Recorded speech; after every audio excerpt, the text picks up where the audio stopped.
It's 1982. I've just moved here to Stanford as a graduate student. I bought my first car, 1958 Mercedes that I tootled around, and as you can see here, parked in front of the Oval that you'll all recognize. And I came to Stanford. Yeah, that was it. Anyway, I have at least one person back here I know remembers that car. And I came here to work with Gordon Bauer. How many people, Gordon Bauer just died recently, how many people had a chance to know and meet and interact with Gordon here? Oh, pretty small. I know. So I came to work with Gordon Bauer, and we worked on a model known as the configural Q network model. This was my dissertation, and it's a very simple model. It really only has two assumptions. Okay, the first assumption was that it was a model of how people do human associative learning, how they do categorization and concept learning. And the two assumptions, one was about representation, which is that stimuli are represented not only by activation of nodes that represent the individual cues, black or square, but also by the configuration of their presence. When something has both, there's a unique representation of that. And this configural cue representation was one assumption. The other was a learning assumption, that the associations between cues and outcomes vary, they change trial by trial based on the difference between what you expected and what actually occurred. It was an error correction learning rule. And those were the two assumptions in the model. Gordon always told us that you should be able to explain your work to your grandmother. And when I explained this to my grandmother, she said, "For that you get a PhD from Stanford?" But indeed I did. And I know you may look at that and think, well, this little Mickey Mouse cartoon of a model, and yet it turned out to be quite powerful. It did four things. It explained a broad range of human category learning. It suggested novel connections between decision making and memory. And it showed that principles of animal learning could help explain human cognition when you look at them within a network. And so for that was my doctoral dissertation.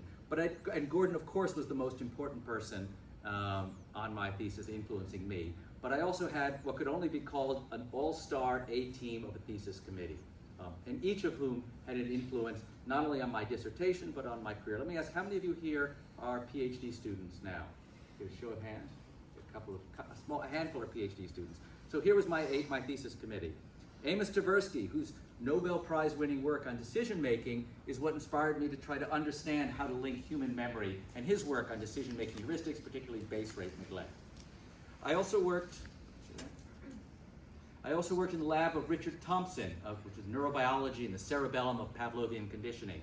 And from Dick's lab, I learned about the elegant mathematical models in the 70s from Rescorla and Wagner, which described Pavlovian conditioning and became the basis of our rule learning, our error correction early learning. Oops, go back 1 second. Roger Shepard had beautifully elegant mathematical characterizations of psychological spaces and how these psychological representations in these spaces influence similarity. And it was his work and his ideas that influenced our configural Q representation, as well as some of the work I did much later. An outside member of my committee was Bernie Widrow from the engineering department. 10 years before animal theorists developed the Rescorla-Wagner model of error correction learning, Bernie had developed the same model to build the very earliest of physical hardware neural networks, the Adeline and the Mamister. And then there was a new kid on the block who arrived when I was a student, in part because I wrote him this long plaintive email saying, please come accept a job as an assistant professor here because I want to work with you on neural networks. And that's Misha Pavel.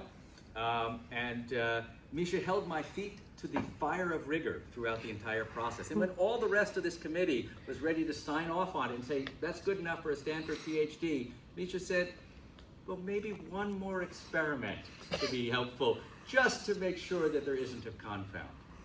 So for those of you who are PhD students, I encourage you not just to think of your thesis committee as the 5 signatures that stand between you and a real job, but rather as an incredible brain trust that for a short period of your life can actually help inform you and educate you and help you grow in ways that you may never expect. And it certainly was the case for me. We've lost most of these people. The field has lost, I've lost. Bernie Widrow is still here at Stanford. He's 95 years old. He's a professor of emeritus. And Misha Pavel is the sole representative of my thesis committee who's here. He's been a lifelong friend and cooked me an amazing dinner last night, 2 nights ago. and I'm grateful to have him here. I'm sure he's trying to come up with some question to trip me up, but before we get to the end, you'll see. So that was that was 88. So I got the paper came in 88, my PhD in 87. 1991, I stayed on for a few years after my PhD, for 4 years, until finally Gordon said, you know, Mark, maybe it's time to get a real job. So I went on the job market. I got a job at Rutgers, Newark, and it was time to move across country. And at that time, the Mercedes had long since died, and I bought this bright orange International Harvester 1972 truck. And the bright orange was really useful because when I couldn't find parking in front of the Oval, I would just drive it into the woods there, and the police would just assume it was a Caltrans or a PG&E vehicle.